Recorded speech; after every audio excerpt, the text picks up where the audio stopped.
But there has to be somebody with Medicare that does ration it. Now, I have heard of instances where a person is old, like I am, and they have to have, they need medical care. They need surgery, but they kind of do it this way.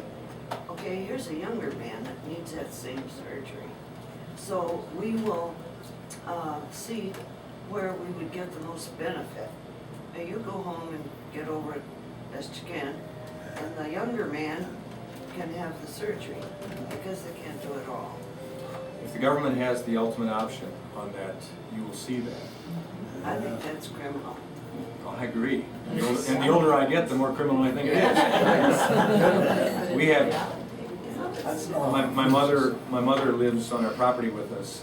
We took a barn down. My mother does not live in a barn.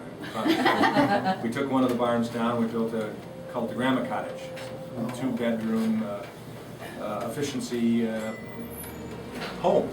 And she's about 35 feet from my back door, and right next to my dog Abigail.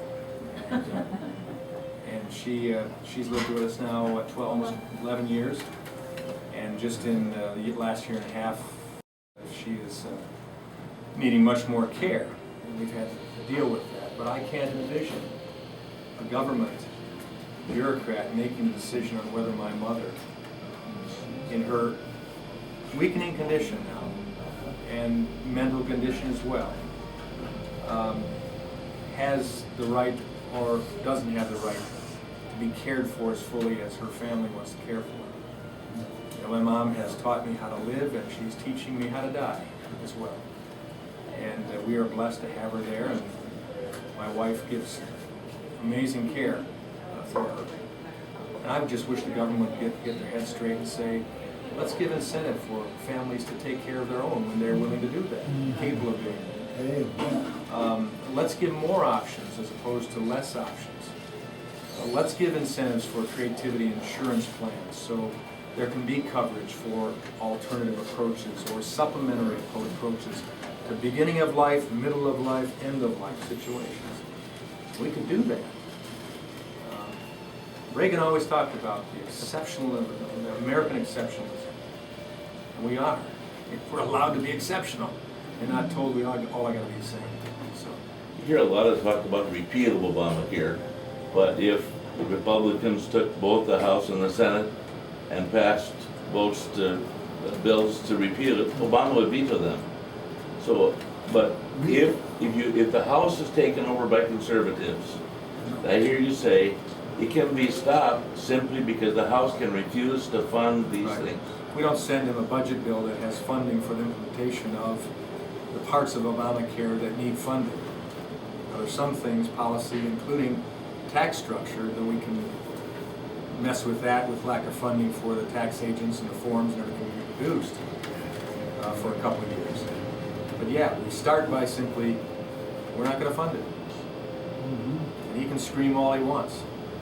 Now, we hope that somehow, somewhere, there's constraint on a runaway executive if he were determined to do that. And I'm not willing to say that he wouldn't try with what I've seen him attempt to do. The executive privilege? President's wife works. Well, I mean, if the president decides he wants to do it, what was it, FDR decided he was going to run for a third term. And who knows what this president might be willing to do, and if he has support in the courts, there may be a really neat Donnybrook battle going on between the legislative branch and the executive branch, and even with the courts. Now, the Constitution says that still the legislative branch has the leg up over the courts, i.e., we have to establish a Supreme Court, and it is staffed the way it's staffed. That's constitutional. But we can abolish whole federal courts if we desire, because the Constitution says that the legislature is required to establish a U.S. Supreme Court and may, at times when it deems necessary, establish certain inferior federal courts. But it also says that any justice, including the Supreme Court justice, can be removed from office or censored or reprimanded on the basis of, yes, it's neat language, bad behavior.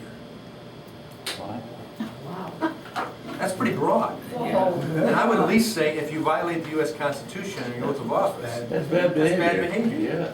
So if you had enough members of Congress with the guts and the unction to stand up and the well of the House and call for removal of the Ninth Circus Court, for instance, or a justice of the Ninth Circus Court, Circuit Court. You said it right the first time.